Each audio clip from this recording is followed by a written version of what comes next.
Sécurité d'aviation, CAA, encore et toujours motivé de n'engager deux fois TD. Na année 2026, on peut, à zone sous Kokubisa, perfection de n'engager Kosakanate, na ma service d'ailleurs, sécurité, confort, na régularité, bon, ni mélanger lundi les sous na n'engager Kosakanate, mon côté na terrain, c'est Pelas de ces Pelas, à Tibavion de la dernière génération, le col à Airbus A320, pour la destination est dans ma province, pour la ville, il y a RDC.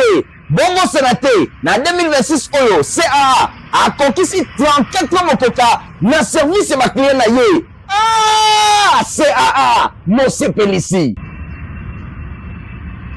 Vendredi elam na balandi nyonso journal ya peuple mpona peuple info lingala mbote na bino nyonso tofongoli yango na ngamba présidence mpona kotalisa bino ndenge chef de l'état président de la république Félix Antoine Tshisekedi Tshilombo apresentaki bafélicitation na ye epai ya président ya Congo Brazzaville Denis Sassou Nguesso mpona réélection na ye na scrutin ya le 15 mars euti koleka pe a souhaité que par le partenariat oyo ezalaka déjà entre RDC na Congo Brazzaville ekoba toujours to poursuivre basango na biso kaka na ngambo ya présidence mpona kotalisa bino ndenge chef de l'état Félix Antoine Tshisekedi Tshilombo apresentaki bongo candidature ya madame Juliana Lumumba na poste ya secrétariat général ya francophonie epai ya baambassadeur francophone accrédité na RDC ezalaki mokolo ya jeudi 19 mars kuna na cité ya Union africaine héritier Mapindemi apesi bino badetail.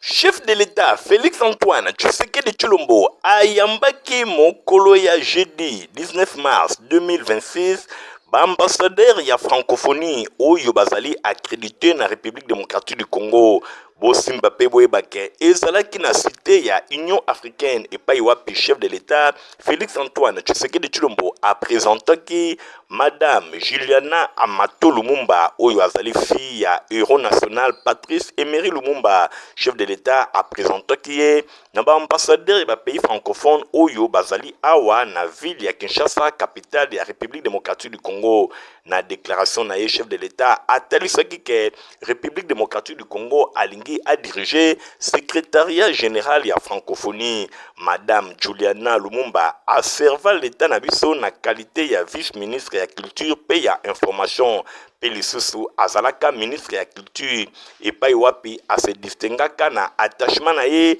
na diversité culturelle pe na souveraineté narrative. Ko soutenir candidature na ye ezali kaka te ko accompagner mwasi expérience kasi ezali pe choix ya francophonie oyo azali ko assumer pleinement vocation politique pe humaine. Francophonie ezali ko défendre kimia pe souveraineté ya ba état. Ezali francophonie oyo ezali ko s'investir mingi na jeunesse, éducation pe innovation. Francophonie oyo ezali ko sala langue française ezala langue moko ya avenir, ya influence pe ya progrès. Natina wana na occasion solennelle oyo na sollicité officiellement soutien ya ba état pe ba gouvernement na bino na candidature ya République démocratique du Congo wana ezalaki déclaration ya chef de l'État Félix Antoine Tshisekedi Tshilombo na cité ya Union africaine na occasion ya réception oyo epesamaki na groupe ya ambassadeur francophone accrédité na Kinshasa capitale ya RDC.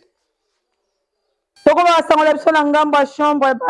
basse ya parlement pour notesa bino ndenge ba honorable députés nationaux bazalaki na séance plénière vendredi 20 mars kuna toujours na bokambe ya honorable président Aimé Boji epai wapi ba examinaki pe ba adoptaki projet ya calendrier ya ba travaux ya session ordinaire ya mois de mars 2026 toko ba édition na biso na ngambo ya ministère ya économie pour na kotesa bino ndenge vice Premier ministre ya économie nationale Daniel Mukoko Samba alobeli commission ya concurrence oyo ezali structure spécialisée ya ministère Naye Bolanda. La commission de la concurrence, COMCO en sigle, une structure spécialisée au sein de mon ministère qui assure la régulation et le contrôle de la concurrence, veille au respect du libre jeu de la concurrence et de la protection des consommateurs. Elle occupe désormais une place centrale dans ce dispositif. J'ai instruit cette institution d'assumer pleinement ses missions, entre autres, veiller au respect des règles de concurrence loyale sur l'ensemble du marché national, lutter fermement contre les ententes illicites, les abus de position dominante et toutes les pratiques anticoncurrentielles, protéger le pouvoir d'achat des consommateurs contre les pratiques abusives, renforcer la surveillance des marchés et améliorer les mécanismes de sanctions en cas d'infraction, intensifier les contrôles visant à retirer du marché les produits impropres à la consommation en collaboration avec les services spécialisés. Communauté Itna en charité du Congo Seiko na mokuse ba clôturaki mois ya Ramadan na bango vendredi 20 mars kuna na stade de Vélodrome ya Kitambo toujours na Bokambemi ya représentant légal na bango Maola na Youssouf Kembo.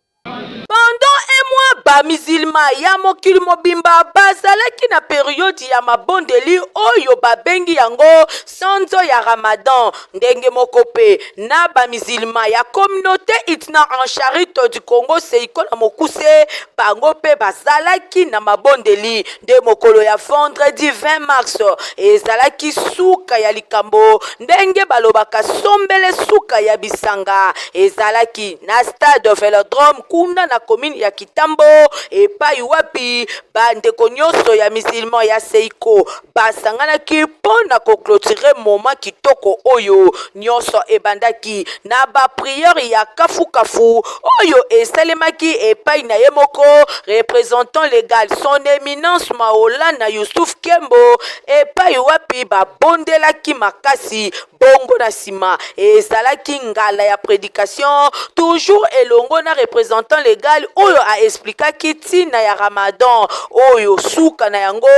ezalaki milulu minene babengi yango Idi Fitli kuna na occasion aprofitaki mpona kolobela likambo ya kotosa mibeko ya ala kobanga ala surtout na sima ya kozala sanctifié pendant période ya Ramadan esengeli kokoba na attitude ya kopetolama kokontrole balangage na biso pe entourage na biso koyeba pe période oyo tozalaki solo ba invité ya ala esengeli tokoba na même attitude kokotisa harmonie pe bolingo na mabota na biso atako tokolia tokomela na suka ya Ramadan oyo esengeli ba limite ezala na micro ya info lingala boyo kanenge représentant légal ya Seiko Maola na Youssouf Kembo alobi mate ya lelo ezali mingi kolobeli mayo etali purification parce que mobeko ya carême ezali mobeko ya purification ezokobanda na mokili mabe ekomi mingi soki tozwi programme moko te ya komi purifie oyo ezali d'une manière obligatoire ezali non volontaire to akosala eloko te parce que nzambe alobi ezali kosana osanisa tosalama azali na efele yango ere moko nzambe akwesaka na baprogramme na ye na baexigence na baobligation na ye po tokoka kozwa eloko ya malamu tobénéficie na yango nde yango wana programme oyo telemaki lelo na baalokition na teko kosala. En tout cas, ba Ramadan et Salama na Seiko kasi ya 2026 oyo ba se focalizaki mingi na mabondeli talatina balelelaki ala abatela Congo apesa kimia na population congolaise nyonso. أدخلت فيه محمدا وآل محمد وأن تخرجني. L'impulsion ya distinguée première dame Denise Nyakero Tshisekedi nde journée ya le 8 mars plutôt à la RDC et désormais transformation pour la leadership ya ba jeune fille wana et salemaki mokolo ya jeudi 19 mars 2026 na rencontre ya première édition nango awa na ville province ya Kinshasa. Stéphane Skande Nathalie Kala Kapenda. Na République démocratique du Congo, célébration le 8 mars, échangé dimension, l'inspiration à distinguer première dame Denise Nyakero Tshisekedi, journée où Ezala qui s'affirmait désormais le col à levier à transformation, paix à leadership pour na jeune fille. Plus de 300 élèves finalistes Outaki na différents établissements. Il y a ville province à Kinshasa. Bazwa qui part na initiative structurante Oyo na centre ya rencontre Oyo dialogue moko intergénérationnel Oyo esangisi ba femme ya leader kotala ba combat na bango ba avancer pe ba grande conquête ya droit ya ba femme kozwa accès na éducation na ba réforme institutionnelle ba échange na bango et qui en perspective ba engagement international majeur locaux la Bewing PCIPD bakisa ba progrès ou ezalaki réalisé na niveau national bakisa ko conforter ba participants na ba défi actuel notamment où ils allaient liés na numérique au-delà ya partage message moko fort epesamaki pona kolobaki baki ya lelo ezali ba fruit ya lutte pe ya ba préservation ezali ko dépendre na relève na discours na ye distingué première dame Denise Nyakero Tshisekedi asengaki na ba jeune fille ba viser excellence sans limite ba s'appuyer notamment na ba opportunité o ezali ba bourse excellence ya yango ezali pilier pour la promotion ya excellence académique na République démocratique du Congo nandila ya première édition oyo 2026 le 8 mars ya transformation pays ya leadership féminin ezali ko s'imposer locaux la bien plus commémoration moko véritable nandela ya première édition oyo ya 2026 le 8 mars ya transformation pays ya leadership féminin ezali ko s'imposer locaux la bien plus commémoration moko véritable tremplin vers génération ya leader consciente engagée pe prête pour na quoi agir. Honorable Mao Twene, Elia Selembao akendaki ko visiter quelques familles oyo bazalaki bongo victime ya insécurité na commune ya Selembao témoin ya événement Christian Kengbeni. Phénomène kidnapping beba crime armé na ville ya Kinshasa ezali lisusu ya kolobela te ndakisa na quartier cité verte précisément na Ari Libulu bango bazwaki visite ya batomabe lundi 16 mars 2026 vers 19h na sima ya koyoka sango ya mawa oyo honorable Mao Twene di Papa Selembao akomaki sur place pour na kosankiring na situation pe ko réconforter population oyo bazalaki victime ya situation oyo ya vol à main armée. Le but est agressé na ba 19h. Tango ka kura ikei. Ngana bimi keno na somba ji pa mama Germaine oyo. Nanguza mbe keno na zo potaji mbala moko masasi na simu. Na baluka boye. Bazalaki 4 on a monaki na miso 4 personnes on a munduki na maison na yo bakotaki 3 personnes ngana za kuna moya na pusa na boye ezate na na munduki te no côté na kwa bosala nini atelema bi soka bushe beta ngona kingo atenga ngo pona eso beta kana so tete boza de ngo so ngo kaka ngo so so abi wapi dola se ngo yo veni nyonso et puis honorable a l'université tanche a fouiller na ba téléphone ezali ba iPhone 13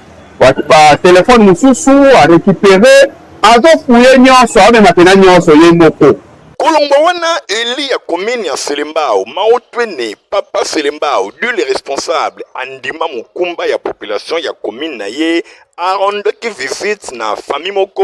oyo mwana bango ya 15 ans kuna na quartier Mbala azalaki victime ya kidnapping pe ya abus sexuel na nzela na ye ya retour ya kelasi bozo explication ya papa na ye. Depuis les mercredis, on a demandé à la ta classe à 17h comme d'habitude. Mais mon colongo et ça m'a guindé mon athée. Tozeli moi na ta classe aya to mona ka mwana te. Les vendredis pe nazongi nanga ndakwa wa. Nde mwana moka mukia ute kuna. Nda zoya koleka pa na biso boye. Nda komi liboso place wana kuna. Nda kamwe. Mwana nga mwasa liboso bimia tuni yo teni place wana osani erobino. Na lingana matana kende prière mais na moni mutu moko babwaki awa nde mwana ngasuke bangisi ye nda matimba ngata boye ndayo mona ndeko naye metanga mona ke wana ana uniforme à l'agoni. Élu ya commune ya Selembao honorable Mao Twene du les responsables azanga kite kotombola mongongo pour la population na ya Selembao nde to yaki lelo ko compatir na famille et puis ko apporter bango moi assistance sociale na biso pour esungwa mwana na biso akozwa soin approprié. Heureusement pour naye tomoni ba retrouver ye aza en vie mais seulement état oyo tokuti nango jisinga vraiment zo ba soin moko approprié. Et par là tous profiter ko senga na ba autorité compétente ya Ngoma Kinshasa baye ba ko assumer ba responsabilité na malamu de peur que les pics et continuer ko sala manin Ngoma Kinshasa précisément pe na commune ya Selembao. Moninga malamu baye bakaye na tango ya pasi honorable Maotwene toujours au front pour na kolobela pe ko proposer ba solution afin que population na ye à vivre kitoko. Pour la permettre na ba client na ba voyager na ba bonne condition CAA Telebino Airbus à 320 000 quel gosto. Ah oui, compagnie africaine d'aviation CAA encore et toujours motivé na ninga de fatedi na année 2026 au po azon lisus ko kubisa perfection na ninga ko sakanate na ba service na ye sécurité confort na régularité bondi melange lendi lisusu na ninga ko sakanate mon côté na terrain c'est pelas de ces pelas ati ba avion na la dernière génération le col Airbus A320 pour la destination ebele na ba province pour la ville ya RDC bongo sénaté na 2026 oyo CAA a conquis 34 motoka na service ba client na ye. Ah, CAA Mose Pelisi. Population afin de bon na quartier Mikasi à sala ki bongo city tina agence ya SNEL kuna na quartier na bango pour courant ezali koyate baza vraiment na problème makasi. Fabrice Lundombi héritier mapine. Population avandi na quartier Mikasi na commune ya Makala balobi trop c'est trop pour na likambo etali courant ya SNEL mingi penza na quartier na bango kuna courant ezalaka lisusu te bazali kosalela courant kaka une fois par semaine nyonso ba feder na ba feder nyonso wana ezali kopesa bango pasi likambo etali cabine babengi cabine madimba ezali eloko moko ya pasi pamba te courant ya SNEL bayebi te soki ezalaka lisusu to pe babenga yango nini na tina wana bango nyonso basalaki fitin moko ya mobange mokolo ya mardi 17 mars 2026 ndenge kaka bozali komona bakendaki tina agence ya SNEL ya quartier na bango Mikasi na commune ya Makala pona ko réclamer ko sengela ba autorité batala likambo na bango pamba te cabine oyo babengi madimba e commune yango échantillon kutu kanda ilekaki makasi etikalaki kaka moke batumba kabine yango pamba te pona bango balobi ezali échantillon ya pamba ezali ko servir bango na eloko te boyo kandenge balobi na micro ya Info Lingala na cabine oyo ezaka na charge moko makasi donc cabine oyo epesaka courant na boum mais eza cabine na commune ya Makala epesaka courant na boum epesaka sous courant na Makala de donc epesaka sous courant sous donc na cimetière sous courant donc cabine kaka moko oyo donc cabine oyo eza pena na charge pena ya makasi yango wana nga pona nga na sengi na numéro 1 ya SNEL na page SNEL papa likambo pena okote yango problème oyo umeli mais soki vraiment babita Makala batelemi pona ya courant oyo parce que bamoni eleki to benga ngoni population comme ebele fallait nous mettre na double cabine bâtir sur cabine de charge mais ezati courant ezala répéter et ba coupure intempestive il y a chaque jour donc tous on a fait d'air à chaque jour nambo kanine salema tous on a courant 15 jours on tout ça la route et après nous avons encore des laissages donc finalement tu éviter ceux qui ont des escroqueries tous ceux qui ont escrocs ils assinent les escrocs ils escroquent bon est-ce que bane ya Makala na quartier Mikasi balobi bazali kofuta ba facture kaka ya ofele kasi bazali kosalela courant yango te basengi na ba autorité compétente basala makasi babongisa cabine ya madimba to pe ba renforcer lisusu cabine mosusu oyo ko permettre bango bazwa pe courant lokola bisika mosusu pamba te lolenge bazali kofuta misolo sans kosalela courant eza lokola SNEL azali nde ko escroquer bango. Toujours na cadre ya koluka ko vulgariser ba discipline sportive ebele oyo eba na quartier na mboka na biso ba reporter ya Info Lingala journal ya peuple bazwa ki makanisi ya Messe Toronto oyo azali bongo directeur technique ya Fédération Congolaise ya haltérophilie oyo alobeli parcours na ye na micro ya Info Lingala. Merci na tuna o ngala rejoindre ça mais na bandaka mbala moko na haltérophilie ngai na bana na football na carrière na ya sport bon donc biso to sa bana auto botami na Léopold de Ville na Kinshasa de l'eau mingi to bandaka ko beta balle na banzela na l'équipe ba quartier na betaka na muninga moko ba benga Santos Mutubile mais to betaka ne balle na ba terrain sosa na ba côté de l'eau comme centre d'accueil qui bangu c'est terrain na biso ya entraînement na paka Juma wana to betine moi mingi na 72 nga na kota karaté na karaté club Funa pas na bandaki karaté na karaté club Funa sali karaté car na Funa wana na leki na club ya lutte comme on a club lutte CF2 zarami ya bato les amis mingi ya bato ki sangani travailler na bango. Bonjour. Na longo na lutte na kena Saint-Paul na judo na sali judo na kesus na banda na kosa la boxe mais tant na kosa la boxe be bana ami moko ameminga place moko ba memara ba bedisadi musculation na kutika 2 personnes 2 gaillards personne na kutika 2 gaillards ngo ba gaillards on peut ba têtu mais ba confirmer nga pona gi petit na bango ba peut donc a petit aye nga sa na biso petit photo tia ye capitaine ya club pour diriger ka bango ba pena ba consigne nga na diriger bango mbale pour bango mbale bazaki mo ba têtu ta ba sala ba bazo ka na bien te mais ba travailler esika moko ba ko accepter nga na ba 77 wana na travail na bango 2 ans il y a initiation et formation na bango et comme na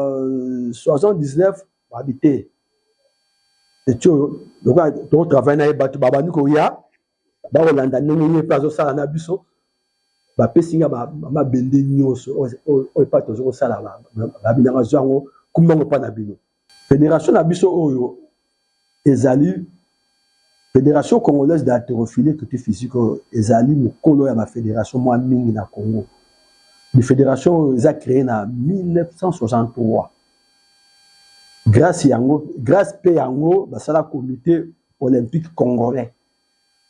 On a 4 fédérations ils ont regroupé na tango na tango ba belge. C'est surtout que moi que si ba haltérophilie est côté na Congo en 1954. Mais heureusement la belle nango a succès. Na 1956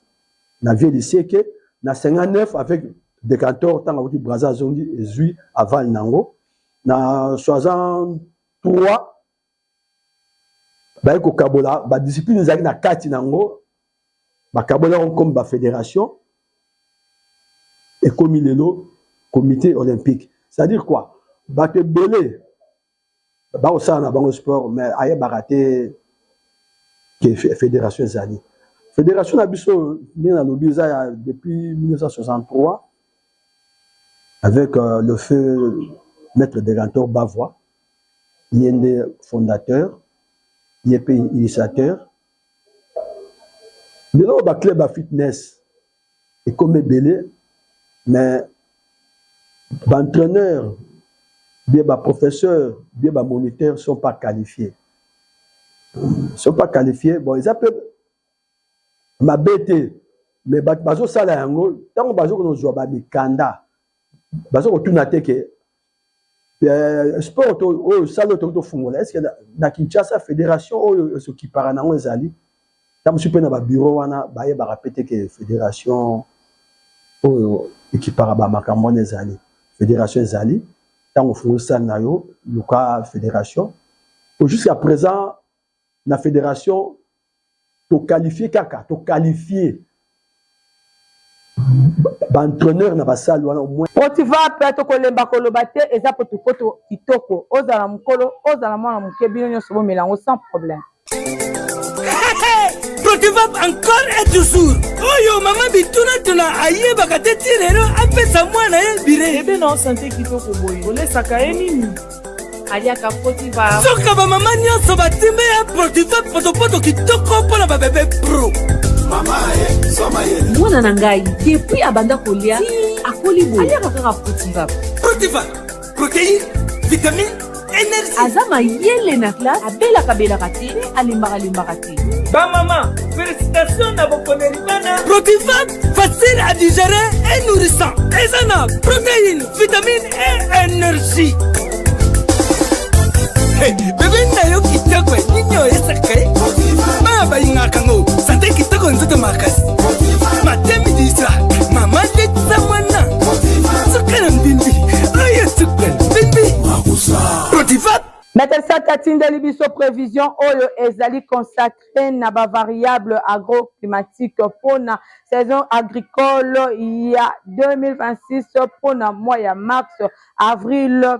mai. Bon. Agence nationale de météorologie et de télédétection par satellite, Metelsat Namokuse, Aouti kopesa biso prévision climatique saisonnière pour na février, mars et avril 2026 à la République démocratique du Congo. Bosimba Peboibake durant période ya février, kino avril, ba précipitation excédentaire et monani na ba ville ya République démocratique du Congo, Lokola, Kinshasa, Mbandaka, Gemena, Kisangani, Boende, Kolwezi, Manono, Bondo, Bunia, Butembo, Kalemi, Goma, Bukavu, Basoko, Buta, Ilebo, Lusambo, Kananga, Unongo, Lubumbashi, Mbujimai, Kikwit, Bandundu, Matadi, Boma,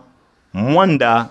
Kindu, Isiro, Péville ya Chikapa. Boye pona ba perspective ya climat au cours ya ba mois ya février et avril 2026 à la République démocratique du Congo ezali kotalisake ba précipitation excédentaire yango et monisami na République démocratique du Congo mobimba. Boye natina wana probabilité et monani ya ko enregistrer ba précipitation ya makasi oyo ekoki komema ba inondation pe ba glissement ya terrain. Natina wana Metelsat ya République démocratique du Congo a pesi message oyo pour na ko avertir ba autorité pe population afin que ba disposition ya malonga eye bana kozwama.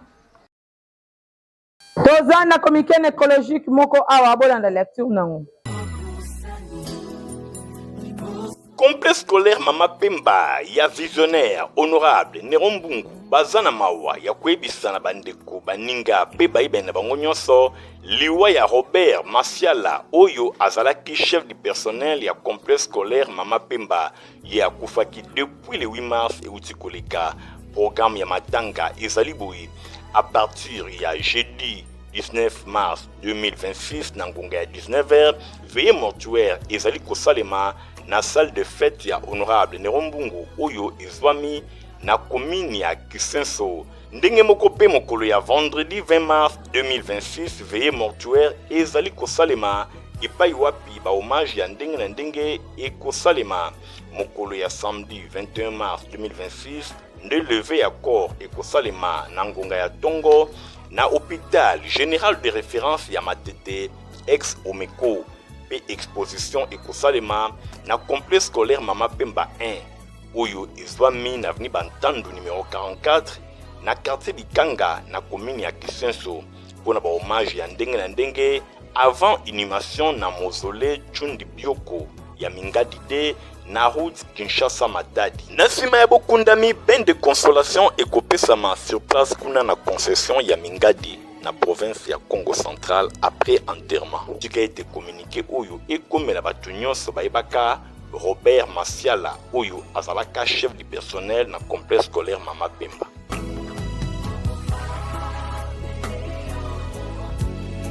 Info Lingala Mobimba et Kaboli Mawana complexe scolaire Mama Pemba et Longona initiateur na yango honorable Nerombungu oyo babunsi bongo chef du personnel na bango ezali bongo Robert Masiala boko que journal à peuple pour na peuple yango et comme na suka ceux qui bossent pela ki na bo pesa merci na Nathalie Kala Kapenda boye bake na sima caméra tozaki na Fabrice Lundomi montage simba makina Igon Tingi pe Fabrice Lundomi journal ya peuple pour na peuple zaka supervisé et pas hérité ma pinem bandeko boti kala malam au revoir. Ah oui,